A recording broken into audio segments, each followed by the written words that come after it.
Shalom, selamat pagi. Mari sama-sama kita datang di hadapan Tuhan untuk ibadah kita di pagi hari ini.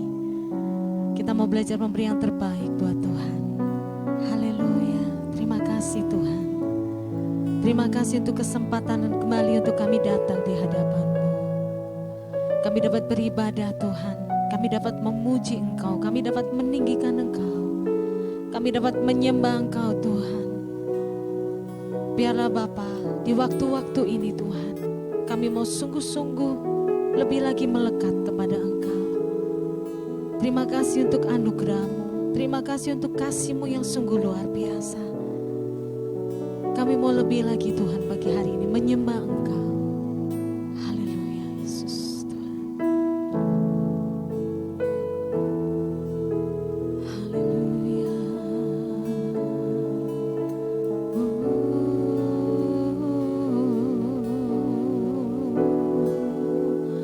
Haleluya.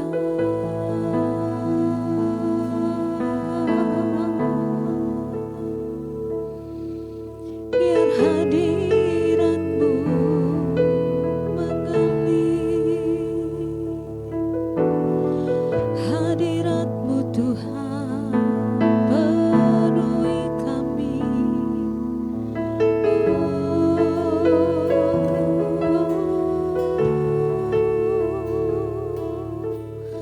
Haleluya, haleluya.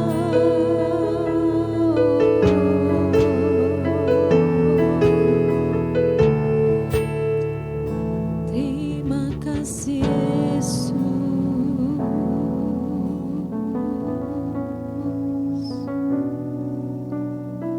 Kami mau terus bersyukur di hadapan-Mu Bapa.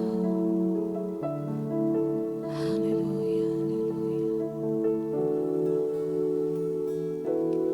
Aku hendak bersyukur pada Tuhan karena keadilan-Nya dan bermazmur bagi nama Tuhan yang maha tinggi. Ya Tuhan, Tuhan kami, betapa mulianya nama-Mu, Tuhan kami, dimuliakan atas seluruh bumi.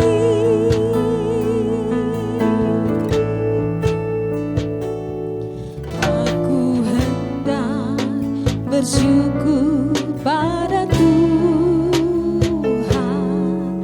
karena keadilan-Nya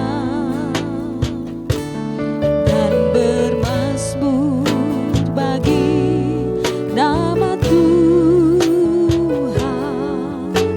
yang maha tinggi. Ya Tuhan, Tuhan kami, betapa mulianya nama-Mu, Tuhan kami, dimuliakan atas seluruh bumi. Mari pujikan dengan sepenuh hati kita, katakan, aku hendak bersyukur pada Tuhan karena keadilan-Nya dan bermazmur bagi nama Tuhan yang maha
mengajar setiap kami Bapa. Kami mau mengikut Engkau seumur hidup kami Tuhan. Dan hanya Engkau yang memberikan kami kesanggupan itu Tuhan. Oleh sebab itu kami menyerahkan hidup kami sepenuhnya di hadapan-Mu. Biarlah firman-Mu yang hidup terus mengajari setiap kami, menuntun setiap kami. Terima kasih Yesus, terima kasih Tuhan. Haleluya Yesus Tuhan. Mengikut Yesus, itulah kesukaan hatiku. Ku lepas semua hakku untuk mengenal kehendaknya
bersyukur ya pada hari ini kita masih diberi kesempatan untuk kita belajar akan kebenaran firman Tuhan.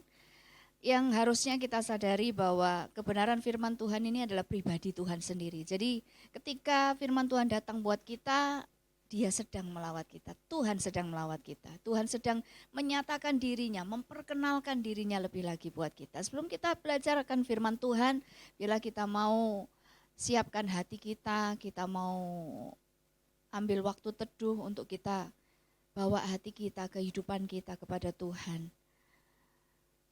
Dan kita mau berdoa, kita mau membuka seluruh keberadaan kita ini di hadapan Tuhan, sehingga Dia bebas untuk memperbaiki hidup kita.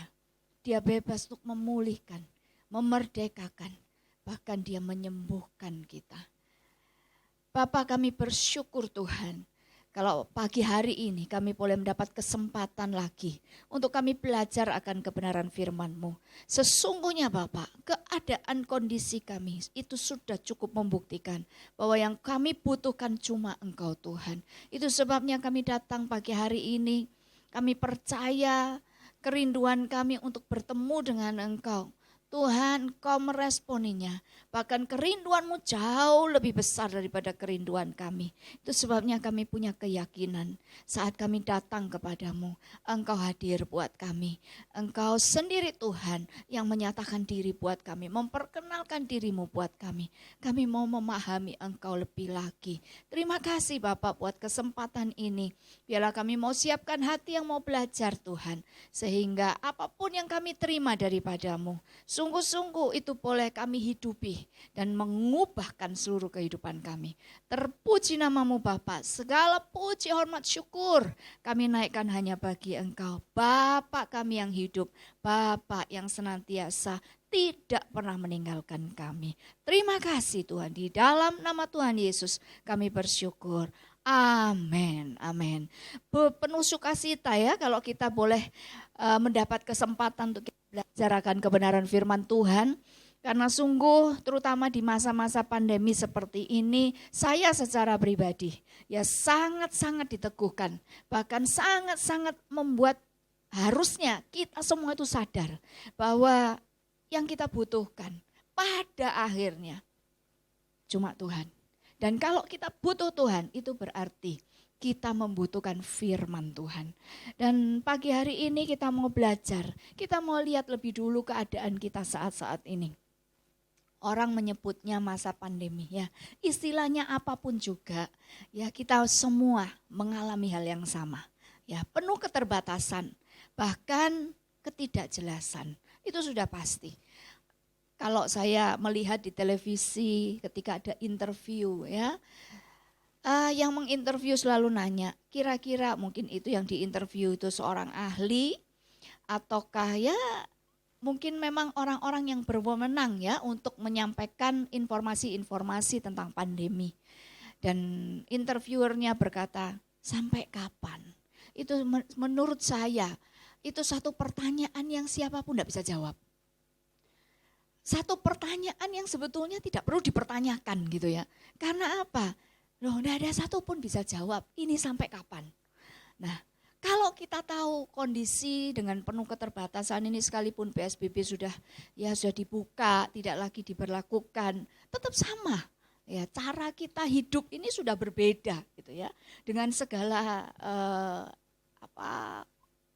SOP yang harus berjalan, berlaku, yang harus kita kerjakan, harus kita lakukan menghadapi masa pandemi seperti ini. Mau nggak mau, harusnya nggak usah kita ngomel, nggak usah kita mengeluh, tapi harusnya kita lebih siap menata diri, memperbaiki segala sesuatu, kembali kepada esensi, kepada hakiki hidup yang sebenarnya. Dan kita mau meresponi situasi yang berubah ini, keadaan yang berubah ini dengan bijak. Nah, saya menemukan bahwa di masa pandemi ini, segala sesuatu yang kita andalkan sebelumnya, itu tidak bisa lagi diandalkan. Kita mau mengandalkan seseorang, orang itu pun sedang kesulitan dan mengalami hal yang sama. Kita mau mengandalkan harta kita, dipakai untuk apa? Kalaupun kita berpikir bahwa punya harta banyak, kita bisa pakai untuk ya menikmati hidup. Mau nggak mau, stay at home. Kondisi bergerak kita itu dibatasi. Paling yang kita bisa lakukan adalah belanja makanan ya. Sekarang ini semua pada open PO makanan. Itu yang kita bisa lakukan. Belanjanya cuma makanan. Nah, dalam situasi yang seperti ini, bahkan secara rohani banyak orang mengeluh atau menyampaikan rasa takutnya gitu ya. Dari sisi kerohanian, banyak berita-berita, informasi-informasi yang katanya Tuhan akan datang kembali, ada informasi ini dan itu yang tidak menenteramkan tapi justru membuat banyak orang takut. Saya hanya bisa berkata begini, apapun boleh terjadi dah ya. Satu hal, pegang baik-baik, yaitu memperbaiki hubungan kita dengan Tuhan. Enggak ada lain. Mau sekarang waktunya Tuhan datang kembali atau besok atau kapanpun, yang dibutuhkan cuma sama. Pemulihan hubungan dengan Tuhan, berdamai dengan Tuhan, dan hidup sesuai dengan yang Tuhan mau. Enggak ada lain. Jadi mungkin dari sini pun saya bisa sampaikan ya, kalau kita ingin share berita-berita, please deh gitu ya, bijaklah membagikan berita, informasi. Perhatikan apakah si penerima berita, informasi ini benar-benar punya kualitas, punya atau berada dalam kondisi rohani yang baik-baik saja. Kalau tidak, justru membuat orang takut. Dan orang yang takut ini membuat stamina tubuhnya ya itu menurun. Dan kita membuat orang lain mengalami ketidakstabilan, baik secara rohani maupun secara jasmani. Jadi baiklah kita mau kembali kepada esensi dari kehidupan yang sesungguhnya. Kalau saya boleh katakan masa-masa ini, kalau dibilang new normal itu saya setuju ya. Tapi sebetulnya arti yang sesungguhnya itu bukan normal yang baru, bukan. Ya, tetapi back to normal, kembali kepada normal yang seharusnya, normal yang sesungguhnya. Ya, misalkan rajin cuci tangan, itu jaga kebersihan. Ya, jaga kebersihan itu kan memang sudah seharusnya. Pakai masker, melindungi diri sendiri dan mulai care sama orang lain, memperhatikan orang lain, melindungi orang lain. Loh, itu memang sudah seharusnya, gitu ya. Banyak lagi yang kita bisa lakukan yang kalau kita renungkan sama-sama itu sama dengan satu proses pertobatan. Kita ini diciptakan oleh Tuhan, ini serupa segambar, sempurna sebetulnya. Tapi ketika manusia meresponi dosa, jatuh dalam dosa, kemudian Tuhan Yesus menyelamatkan kita, mati buat kita, supaya kita ini kembali kepada kualitas yang seharusnya. Ya. Inilah proses pertobatan yang sama ya, back to normal. Normalnya itu manusia itu tidak berbuat dosa, itu normalnya. Ya. Tapi dengan berjalannya waktu ketika manusia jatuh dalam dosa dan menikmati dosa itu seolah-olah normalnya manusia itu hidup dalam dosa. Padahal enggak, sejak dari awal mula Tuhan menciptakan manusia tanpa dosa. Ya, nah ketika melalui pertobatan terima Tuhan Yesus sebagai Tuhan dan Juru Selamat, kemudian dikatakan percaya dengan hati, mengaku dengan mulut, kita diselamatkan, kita hidup baru menjadi ciptaan yang baru. Ya kita hidup dengan cara hidup yang seharusnya, yaitu tanpa dosa. Ya sama sebetulnya. Nah ini yang kita mesti praktekkan. Pada akhirnya hari ini Tuhan mau kita belajar untuk kita kembali, merenungkan kembali. Apa sih yang kita butuhkan hari-hari ini? Apa yang kita butuhkan? Nah, gak ada lain yang kita butuhkan saat-saat seperti ini, yaitu keseriusan. Tidak ada lain, keseriusan. Serius dalam hal apa? Serius dalam menjaga kesehatan, serius dalam menghidupi gaya hidup yang baru ini. Sekarang kan pakai masker. Kalau tidak pakai masker ada dendanya, itu sudah ada di surat tilang katanya ya. Mau nggak mau itu kita kerjakan ya. Nah dengan kehidupan yang seperti ini secara jasmani serius untuk menjaga ini ya, mentaati peraturan, pakai masker lebih serius gitu ya. Serius. terutama serius terhadap Tuhan. Serius terhadap Tuhan. Sebetulnya kalau kita mau secara realistis ya, kita berpikir mau mati atau hidup itu sama saja. Ya, itu sebabnya saya boleh berkata begini, kalau seseorang tidak terjangkit virus ini, ya kita tidak bisa, bersuka cita ya, kita diluputkan. Loh, diluputkan atau tidak, itu yang penting adalah bagaimana kondisi kita, rohani kita terutama pada saat itu. Karena kita melihat beritanya, seseorang yang sadar betul, yang punya satu kesadaran apa yang menjadi tujuan hidupnya, kemudian menyadari bahwa hidupnya ini cuma untuk Tuhan gitu. Kemudian diizinkan terjangkit virus ini dan harus masuk ke rumah sakit, malah bisa melayani di sana. Memang jelas orang yang sembuh mau melayani masuk ke rumah sakit nggak bisa. Harus sakit masuk ke sana baru bisa melayani di sana. Jadi sebetulnya dalam kondisi apapun sama saja. Yang penting adalah keseriusan, terutama serius dengan Tuhan. Nah, serius dengan Tuhan itu dalam makna secara detailnya itu ada 3. Yang pertama, apa sih artinya serius dengan Tuhan? Kita buka sama-sama ya di dalam Yohanes 14 ayat yang ke-15. Dikatakan begini, jikalau kamu mengasihi aku, kamu akan menuruti segala perintahku. Ayat 21, barang siapa memegang perintahku dan melakukannya, dialah yang mengasihi aku. Jadi serius terhadap Tuhan itu adalah yang pertama, dia mencintai Tuhannya. Orang yang serius dengan Tuhan, yang pertama dia mencintai Tuhan. Nah, mencintai Tuhan ini mungkin kita berkata begini, iya saya ini mencintai Tuhan, tapi sekarang gimana saya nggak bisa ibadah? Oh, kita kembali kepada firman Tuhan. Mencintai Tuhan itu ada karakteristik yang jelas menurut firman Tuhan.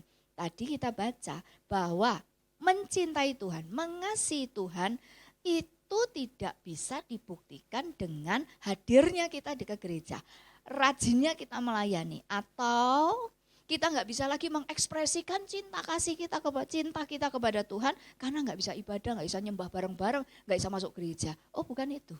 Tetapi kembali kepada firman Tuhan dikatakan, barang siapa mengasihi aku, ia menuruti perintahku. Jadi yang pertama, bukti orang yang serius dengan Tuhan, yang mencintai Tuhan itu gimana?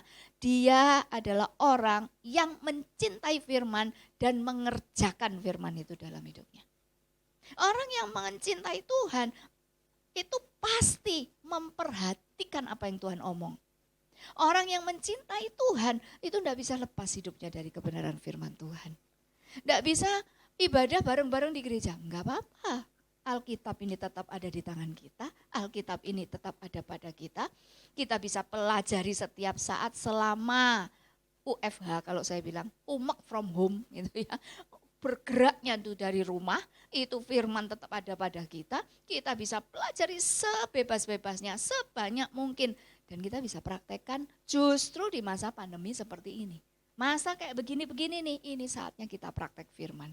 Apa yang kita sudah pelajari sebelumnya, saat ini saatnya secara tajam kita harus praktekkan ini. Keadaan memaksa kita ya, untuk mau gak mau kita harus mempraktekkan firman Tuhan. Nah, esensi hidup kekristenan ini sebetulnya kita kembali kepada esensi yang sesungguhnya, bukan jadi orang baik. Kita ini dipanggil bukan jadi orang baik, tetapi kita ini dipanggil untuk menjadi orang benar. Jadi orang yang mencintai Tuhan, dia mencintai firman. Dan orang yang mencintai firman, dia mengerjakan firman dan membangun hidupnya menjadi orang benar di hadapan Tuhan. Ya, kalau sampai di sini aja dah, mau mati, mau hidup, dia adalah orang benar. Sama saja. Hidup untuk Kristus, melakukan firman Tuhan, mati ketemu Kristus, sama saja. Ya, yang kedua, orang yang serius terhadap Tuhan. Ya, ciri khasnya apa?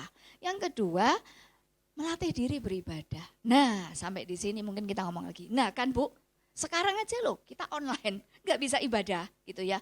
Nah sekarang kita dikembalikan sama Tuhan. Saya dari tadi awal ngomong, kita mesti kembali kepada esensi, kembali kepada esensi. Keadaan ini membuat kita mau nggak mau kembali kepada esensinya. Esensi dari ibadah itu apa sih sebetulnya? Esensi dari ibadah itu bukan kumpul-kumpul nyanyi bareng, doa bareng, lalu baca firman, dengerin firman sama-sama gitu ya. Ternyata esensi dari beribadah itu ada di dalam Roma 12 ayat 2. Roma pasal yang ke-12 ayat yang kedua. Ini menjadi kabar sukacita buat kita. Sekalipun ya kita tidak bisa ngumpul ibadah di gereja. Kalaupun boleh setelah ini itu hanya 50%. Berarti hanya yang datang duluan yang dapat tempat duduk gitu kan ya. Datang duluan ke gereja dapat tempat duduk. Yang lainnya enggak dapat tempat duduk. Kenapa? Kapasitasnya cuma 50% dari biasanya. Terus yang 50% kemana? Saya berharap online-nya masih ada. Sehingga kita masih bisa beribadah secara online. Yang enggak dapat tempat duduk plus poro sepuh katanya gitu ya. Yang usia ada batasan usia kan ya. Para senior itu ngomong sama saya gini. Wah, jadi setelah ini tetap aja kita-kita yang tua ini nggak bisa datang ke gereja beribadah. Saya bilang, nggak apa-apa, kita kembali kepada esensi ibadah itu. Roma 12 ayat 2 dikatakan, janganlah kamu menjadi serupa dengan dunia ini, tetapi berubahlah oleh pembaharuan budimu, sehingga kamu dapat membedakan manakah kehendak Allah. Apa yang baik, yang berkenan kepada Allah, dan yang sempurna. Ini tujuannya ibadah. Lalu ibadah yang sebenarnya itu ayat 1. Karena itu gitu ya, kalau kita mau bertumbuh mencapai target ayat yang kedua, yaitu perubahan cara berpikir ya. Ayat 1 dibaca, karena itu saudara-saudara demi kemurahan Allah aku menasihatkan kamu supaya kamu mempersembahkan tubuhmu sebagai persembahan yang hidup, yang kudus, yang berkenan kepada Allah. Titik 2, itu adalah ibadahmu yang sejati. Jadi enggak ngumpul di gereja pun kita ibadah. Menurut firman Tuhan. Firman Tuhan tadi ngomongnya. Dikatakan mempersembahkan tubuh sebagai persembahan yang hidup, kudus, berkenan, itu loh ibadah yang sejati. Tidak dibatasi tembok, ya, tidak dibatasi oleh liturgi, kan gitu ya. Selama ini kan pola pikir kita kalau ibadah itu ya ibadah yang liturgi itu, ya, yang rajin ibadah, rajin pelayanan, bisa-bisa 1 minggu itu mungkin tiap hari ada di gereja, minimal 1 kali ibadah liturgi itu kan 2 jam. 2 jam. Oh 1 minggu kita ibadahnya 2 kali 7 hari kan. 2 jam kali 7 hari, oh berarti 14 jam kita ibadah. Ya.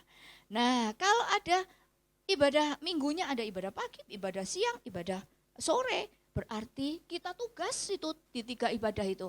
Oh berarti 1 minggu saya beribadah kepada Tuhan itu 14 ditambah 4 jam. Berapa? 18 jam. Itu pemikiran yang dulu dan ternyata sama Tuhan ini mau dibenerin kepada esensi ibadah itu. Apa? Tadi dikatakan mempersembahkan tubuh. Artinya begini, mempertanggungjawabkan seluruh penggunaan anggota tubuh kita kepada Tuhan. Itu ibadah yang sejati. Ya. Pertanggungjawaban penggunaan seluruh anggota tubuh kita ini kepada Tuhan sebagai persembahan yang hidup, kudus, dan berkenan kepada Tuhan, itu ibadah. Jadi ngomong ini ibadah. Ada amin ya. Mikir itu ibadah. Ya kan? Melakukan sesuatu itu ibadah. Dan pastikan seluruh gerak hidup kita, setiap detailnya ini berkenan sama Tuhan. Itulah ibadah yang sejati. Kalau yang 2 jam itu ibadah liturgi. Makanya banyak dijumpai dulu waktu masih bebas beribadah di gereja, ya, karakter di gereja, tampilan di gereja sama di luar gereja berbeda. Karena dianggapnya kalau ibadah kusuk serius itu ya kalau ada di gereja. Padahal enggak. kembali sama Tuhan melalui pandemi ini. Tuhan pakai untuk kita kembali kepada esensi dari ibadah itu, yaitu pertanggungjawaban. Penggunaan seluruh anggota tubuh kita kepada Tuhan. Salah satu contohnya ada di dalam Yakobus. Mungkin kalau kita baca ini kita akan makin paham tentang ibadah yang sejati itu ya. Yakobus pasal yang pertama ya.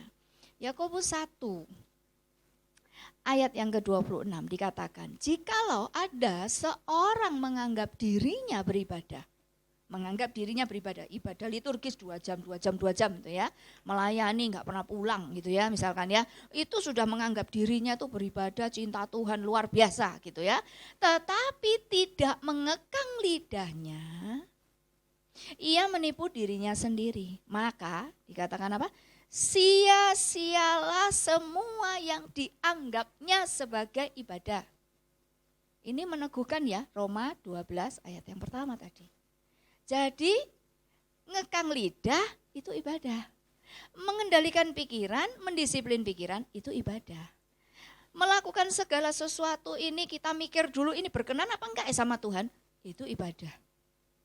Tidak terbatas oleh liturgi dan gedung gereja. Jadi yang kedua, orang yang serius dengan Tuhan paham betul ini. Orang yang serius dengan Tuhan artinya yang kedua adalah melatih diri beribadah itu adalah dia mempertanggungjawabkan. Sungguh-sungguh dia mempertanggungjawabkan seluruh gerak hidupnya. Baik ketika dia dilihat maupun tidak dilihat. Ya, kalau ngumpul sama banyak orang settingannya luar biasa. Artinya apa? Settingannya dalam berperilaku, bertutur kata gitu ya. Nah sekarang ini kita nggak ketemu banyak orang. Nah inilah ya, modelnya kita aslinya kayak apa? Itu terekam semua sama Tuhan. Makanya mesti kembali. Mulai hari ini, mulai kita ngerti firman Tuhan ini. Ayo kita bawa seluruh hidup kita ini sebagai persembahan kepada Tuhan. Ibadah kita yang sejati. Nah kuncinya ada di ayat yang kedua tadi. Bahwa kita mesti mengalami perubahan cara berpikir supaya kita bisa mempertanggungjawabkan, supaya bisa berkenan, perubahan cara berpikir. Apa yang dilakukan Tuhan untuk supaya kita tuh mengalami perubahan cara berpikir? Yaitu dengan memberikan firman-Nya kepada kita. Saat ini waktu mendengar begini, kita mulai oh iya ya ternyata gak ibadah di gereja pun ya gak apa-apa ya gitu ya. Yang penting kehidupan saya pribadi dengan Tuhan, saya bisa pertanggungjawabkan. Nah ini perubahan cara berpikir. Nah kalau sudah firman Tuhan merubah cara berpikir kita, Roh Kudus memberikan kita pengertian, ya ayo dilakukan. Sehingga perenungan akan kebenaran itu membangun paradigma yang sesuai kebenaran dan ini yang akan menghasilkan perilaku kebenaran. Disinilah yang namanya perubahan cara hidup. Dalam 1 Petrus 1 ayat 18 dan 19 dikatakan, kamu tahu bahwa kamu sudah ditebus. Ditebus dari apa? Dari cara hidup yang sia-sia. Cara hidup dosa sekarang sudah back to normal, bilangnya gitu ya. Kalau kita melakukan firman Tuhan, back to normal. Hidup tanpa dosa. Hidup tidak lagi kompromi dengan dosa. Itu hidup back to normal. Kembali kepada kehidupan, kualitas kehidupan yang seharusnya. Melalui apa? Ya ini, firman Tuhan mengubah kita dan kita mempertanggungjawabkan seluruh gerak hidup kita kepada Tuhan. Ya, yang ketiga, orang yang serius dengan Tuhan, dia mencintai proses. Ya, ini yang agak gitu ya, agak kurang nyaman untuk diterima. Tetapi ayolah kita sejujurnya kita harus berani mengakui bahwa Tuhan mencintai proses. Mau nggak mau ya, kitanya ini aja loh manusianya yang suka menolak proses. Padahal Tuhan itu senang banget sama proses. Dulu saya berpikir kenapa sih Tuhan ini kok senang proses? Kenapa segala sesuatu tuh kok Tuhan tuh melakukannya dengan proses? Ya sekedar pemahaman pribadi ya, tapi ya bikin saya ya ketawa sendiri, tapi ya ada benernya gitu ya. Dalam hati itu muncul begini, iya kalau tanpa proses kesannya kurang mendalam katanya. Kalau bahasa Surabaya itu kurang nyakot gitu ya. Justru melalui proses ini, tahapan demi tahapan, kalau boleh dibilang lapis demi lapis, baik karakter kita, kebiasaan kita, pola pikir kita, itu lapis demi lapis itu dikerjakan. Dan itu hanya bisa dikerjakan melalui proses.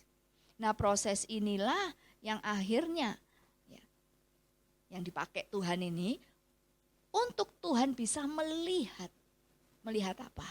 Karyanya di dalam kita ketika kita memiliki kualitas pribadi yang makin berkenan kepada Tuhan, yang makin bagus di hadapan Tuhan.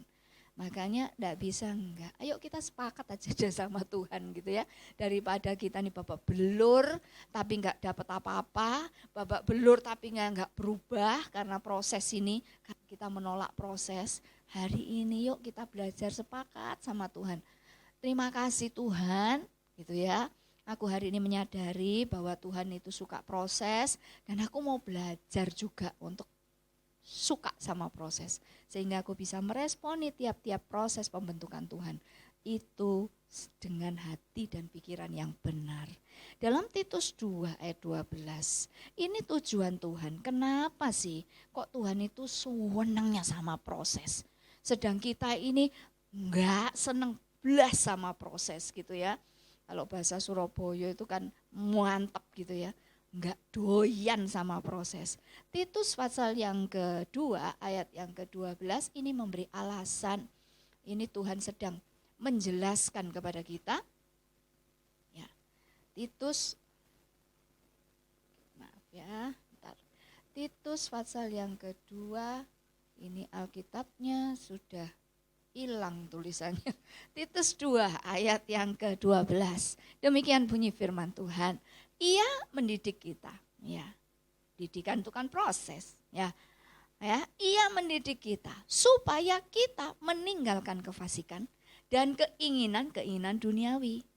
Dan supaya kita hidup bijaksana, adil, dan rohani di dalam dunia sekarang ini. Nah, coba dikaitkan kata beribadah ini dengan Roma 12 tadi. Kalau kita mencintai Tuhan, melakukan firman, melatih diri, mempertanggungjawabkan seluruh gerak hidup kita kepada Tuhan, pasti hidup kita rohani dong gitu loh ya. Pasti hidup kita itu ada hasilnya. Hasilnya apa? Hidupnya makin rohani. Nah jadi bacanya begini, Tuhan itu mendidik kita supaya tujuannya adalah supaya kefasikan itu bisa terlepas dari kita. Proses itu harus dikerjakan kayak kita itu mencuci mencuci panci itu ya, kalau sudah ada keraknya, waduh, itu kan mesti digosok supaya apa? Keraknya lepas dari pancinya gitu kan, supaya kefasikan itu lepas dari kita dan keinginan-keinginan duniawi itu sudah tidak lagi melekat di dalam diri kita dan menjadi keinginan-keinginan yang terus kita kejar. Jadi sebetulnya proses ini adalah satu rangkaian yang Tuhan kerjakan untuk memerdekakan kita. Memerdekakan kita dari segala atribut yang nempel dalam diri kita yang sebetulnya itu justru membuat kita tidak bisa masuk atau tidak bisa mengalami, tidak bisa menjadi bagian di dalam rancangan Allah, dalam kekekalan. Jadi sebetulnya kalau Tuhan cinta proses, suka proses, dan dia terus mengizinkan proses itu terjadi dalam hidup kita, berarti bukan Tuhan jahat ya. Itu karena Tuhan cinta mati sama kita. Sehingga dia harus melepaskan segala kerak-kerak kefasikan dan keinginan duniawi itu dari diri kita. Sehingga kita bisa mendapat tempat di dalam kekekalan bersama dengan dia. Jadi kita tahu alasannya kenapa Tuhan suka proses. Tadi saya katakan, ayo belajar untuk bisa sepakat dengan Tuhan. Mencintai proses. Minimal pada saat kita ngalami. Bukti orang yang sepakat dengan Tuhan. Enggak ngomel, enggak berontak, gak cari pembelaan diri, gak membenarkan diri, gak nyalain siapa-siapa, gak nyalain keadaan, gak tanya kapan sampai kapan ini, sampai kapan. Orang kalau paham betul dan dia sedang meresponi ya proses yang Tuhan sedang kerjakan, itu semua gak keluar dari mulutnya karena dia ngerti. Dia justru berjuang itu supaya dia bisa masuk di dalam proses itu. Bukan menikmati ya, tetapi bisa berdamai dengan proses itu sampai Tuhan mengerjakannya tuntas. Karena kita paham betul. Nah, kunci yang tidak bisa saya tidak bisa lepaskan ini, itu termasuk saya kerjakan kalau saya mengalami kondisi-kondisi yang tidak nyaman dalam diri kita ya. Bukti atau langkah-langkah yang kita bisa lakukan untuk kita bisa sepakat dengan Tuhan. Sepakat dengan Tuhan itu artinya dalam proses ini. Yang pertama, kalau kita alami yang gak nyaman, jangan salahkan siapa-siapa, tetapi kita langsung datang sama Tuhan. Nanya sama Tuhan, yang pertama, Tuhan, saya harus belajar apa melalui situasi ini? Pasti ada pembelajarannya. Lalu yang kedua, kita bertanya kepada Tuhan. Tuhan, firman Tuhan yang mana? Prinsip firman Tuhan yang mana ini? Yang harus saya lakukan di dalam proses ini, dalam situasi ini. Dan apapun yang kita pikirkan, apapun yang kita rasa, bertanya yang ketiga. Apa kata firman Tuhan terhadap pikiran saya? Apa kata firman Tuhan tentang perasaan saya? 3 ini aja kuncinya untuk kita bisa belajar sepakat dengan Tuhan. Berdamai dengan prosesnya dan biarkan Tuhan menuntaskan segala sesuatunya. Jadi saya simpulkan, ayo kita mulai makin membangun keseriusan. Serius, terutama serius dengan Tuhan. Serius dengan Tuhan. Mencintai Tuhan, mencintai firman dan melakukannya. 2, latih diri beribadah. Bertanggung jawablah dalam menggunakan seluruh anggota tubuh kita. Dan yang ketiga, sepakat dengan Tuhan. Cintai proses. Masuk di dalamnya. Selesaikan proses ini. Tuntas, sempurna. Dan kita akan lihat karya Tuhan nyata dalam kehidupan kita. Mari kita bawa hidup kita kepada Tuhan. Dan biarlah kita boleh terbuka. Apa saja yang kita sedang alami. Apa yang muncul dalam pikiran. Apa yang kita rasa saat-saat ini. Dan saya mau beritahu, engkau enggak sendiri. Engkau tidak sendiri. Yang namanya pandemi, semua orang mengalami. Mungkin dalam bobot yang berbeda-beda. Ataukah dalam situasi atau dalam keadaan, dalam warna yang berbeda-beda. Tetapi kita semua mengalami hal yang sama. Mari bawa hidup kita kepada Tuhan. Terbuka, belajar, ngomong sama Tuhan. Tuhan, aku mau makin mencintai Engkau. Aku mau Tuhan untuk melatih diri ini beribadah lebih lagi. Aku mau Tuhan belajar sepakat dengan Engkau, mencintai proses. Terima kasih Tuhan, terima kasih, terima kasih, terima kasih Tuhan, terima kasih Yesus. Kaulah segalanya, amin, di dalam hidupku, kerajaanmu, kebenaranmu, itu bagianku. Biarlah ini jadikan komitmen kita sama-sama. Layak ku pandang selama hidupku, selama hidupku, amin.